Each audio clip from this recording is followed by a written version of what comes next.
Protected, Dr. Rock as a Divine Mediator, written for the Boognish Bible Study by the Fruit Man.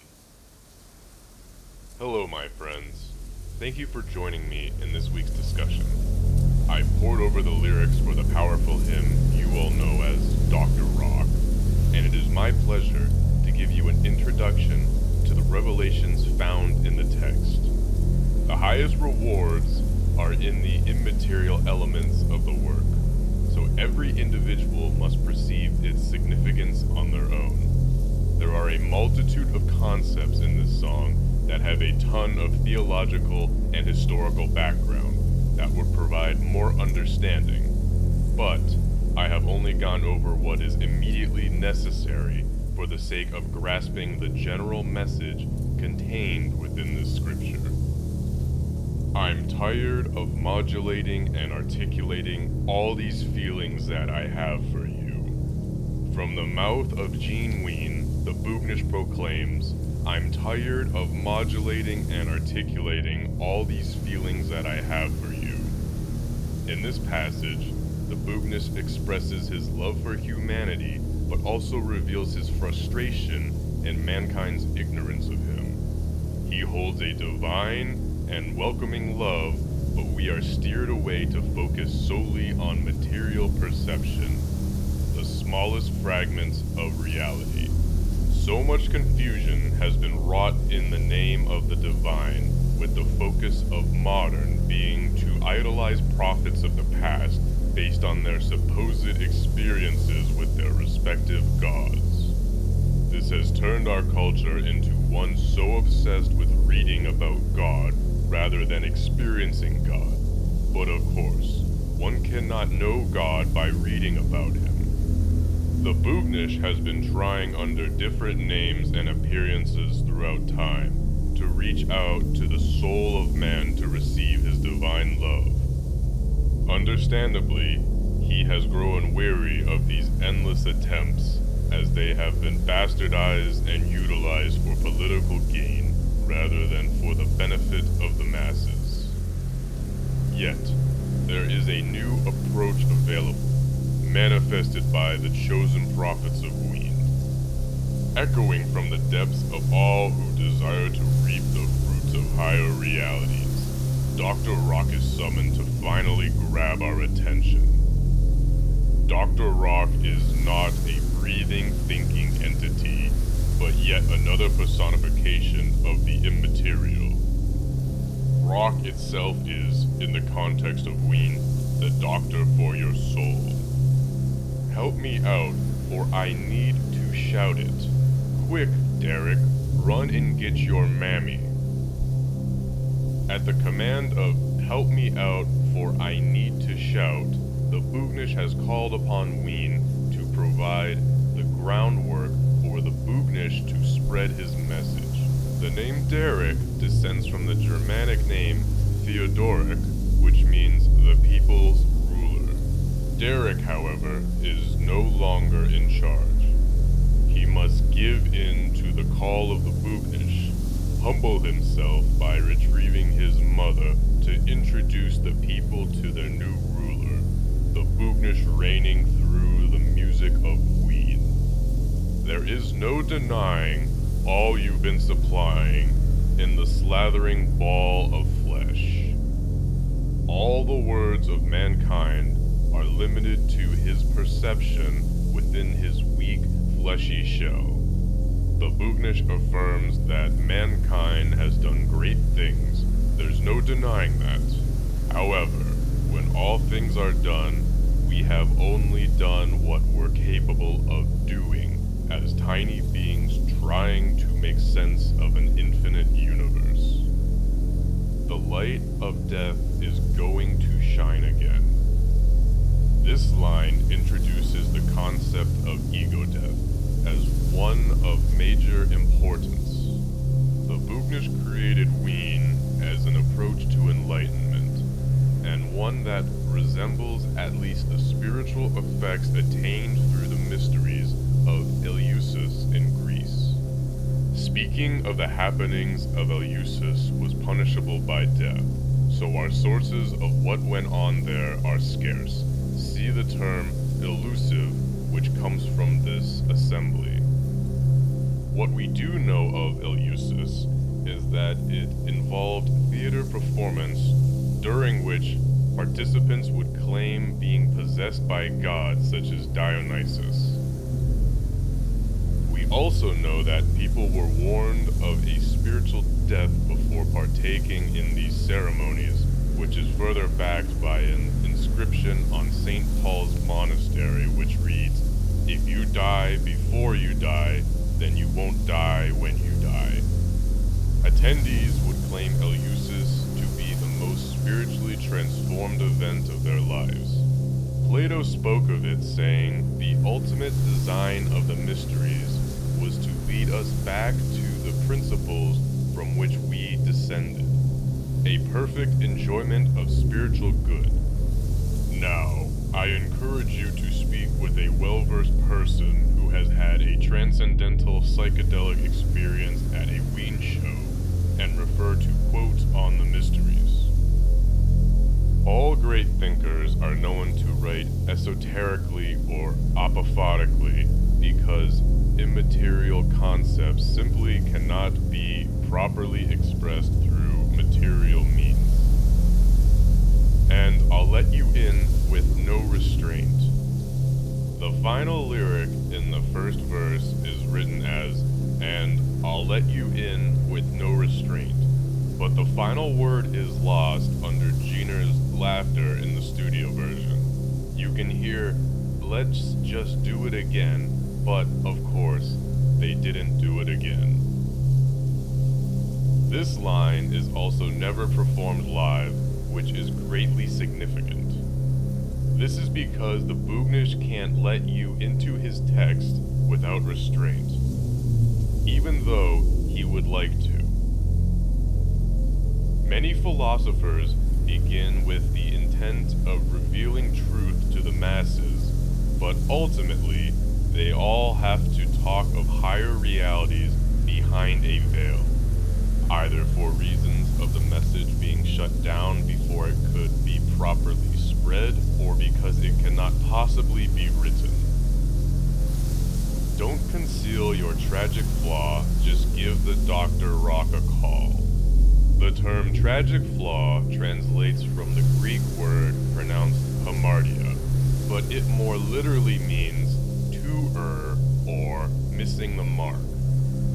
Aristotle, when writing on Greek poetics, specifically tragedy, explained this quality as that of a man who is not eminently good and just yet whose misfortune is brought about not by vice or depravity, but by some error or frailty. This word appears heavily in the New Testament. When speaking of the nature of man, the King James translation of the Bible tended to translate this word very simply as sin, leaving a lot of necessary context to the word on the cutting room floor. The meaning of hamartia seemingly changed from one describing a mere unfortunate trait of man to one that made mankind evil by nature, and man has been known to fulfill the societal role he's given. The Boognish wants us to know that our sin is not something that we should hide or be ashamed of, but something that we should acknowledge and embrace. If we recognize the limitations of ourselves in our human form by giving, we can overcome our restraints to the material and reach higher planes. Modern religion teaches us to be afraid of God, as the confusion created by the early church for political control still permeates our society today. By portraying a higher power as one who is against you and ashamed of you, as the Old Testament is very clearly about, you should receive an entity that you cannot be open with. Dr. Rock, as a metaphysical manifestation, is one that welcomes those who are unwelcomed by the church. It is an outlet that lets one acknowledge their shortcomings, and the Boognish uses this landscape as one which provides spiritual freedom to his cult. Come quickly to see the scene, got everything that you need. Come quickly to see the scene refers back to Eleusis. Most scholars stray from the psychedelic implications of Eleusis and claim that it was nothing more than a form of theater which used illusion to convince people that they had made contact with gods. Many modernists are offended and even scared of the idea that ancient Greeks were a bunch of hippies smelling bad and taking hallucinogens to lay out the concepts that have come to define all of society that followed. The evidence leaves few other explanations. Regardless, we know that the ceremonies were powerful and transformative, with claims such as, if you come to Eleusis, you will never die, and life itself would be unlivable in the absence of the mysteries. It's fair to say that these ceremonies are worth checking out. So even if it is just a complex form of theater, we should all go to see the scene, for it's got everything that we need. You're the apple of my eye, and with some aid, I feel you'll die. The Boognish speaks, saying, "You're the apple of my eye." Surely, an idiom we've all heard before, stating someone as being important, but many people are unaware that this phrase has biblical origin. Very strangely, the Hebrew phrase, which means dark part of my eye, assuming to simply refer to the pupil, was translated in the King James Version as apple of my eye. In these passages, the author refers to an object of intent focus. The Boognish has his followers constantly in his sight, being his object of complete focus. And with some aid, I feel you'll die. Once again, the passage refers to death of the ego as vital importance. On a surface level reading, one might question what motive they have to call upon Dr. Rock if his intent is to help you achieve death. But truly, he is here to assist his followers in finding purpose. Follow the instructions closely, and the light of death is going to shine again for you. Save your soul from a bottomless pit. See what you can make of it. In the next line, the Boognish urges you to save yourself from a bottomless pit. So we'll take a dive into the theological and historical context to what the bottomless pit might be. Modern theology has an obsession with torture in the afterlife, and the surviving texts we have do refer to some negative fate for unclean souls. But the proper meaning of these passages is once again shrouded by the constructed orthodoxy of Catholic and Protestant scare tactics. The Bible mentions Hades, hell, Gehenna, the lake of fire, Tartarus, abyss, and bottomless pit. Traditional theology likes to call these differentiations nothing more than poetic flourishes of all being the same thing, a material realm where you will receive infinite fleshly torment. It is generally safe to equate the abyss, bottomless pit, and Tartarus as the same thing. Biblically, this mostly refers to the place where evil spirits and demons were sent when they are conquered. Many translations will take the Greek word Tartarus and simplify it as hell. However, the word originates from Homer, implying a frightful pit. There are no passages in the Bible that imply humans are sent into this pit. Mistranslations and contortions of the original passages were implemented for confusion to keep the general populace fearful and obedient to the political powers of the church. People are scared into following the rules to save themselves from a place that's not even for them, but rather is a representation of the metaphysical disposal of negative energy forms. Unfortunately, citizens, Christian societies are faced with the implication that they must either make sense of a vast array of ancient Mediterranean, mostly political texts, or suffer eternal torment. And it can't even be agreed upon as to what this realm holds. The Boognish has also called me directly to see what I can make of it, and through doing so, I have found freedom in his word. You like the suffocation on a small crustacean as you hammer your way to the truth. The third verse opens with the passage, "You like the suffocation on a small crustacean as you hammer your way to the truth." Shellfish consumption is implied in just one verse in the book of Leviticus, a book which we are supposed to disregard completely according to the New Testament. Leviticus 11:9-12 reads as follows: "These you may eat of all that are in the waters.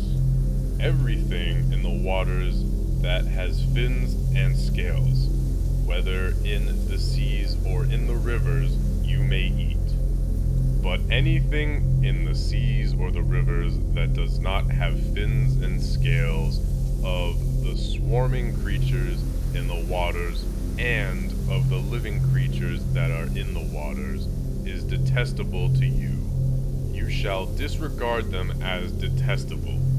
You shall not eat any of their flesh, and you shall detest their carcasses. Everything in the waters that does not have fins and scales is detestable to you."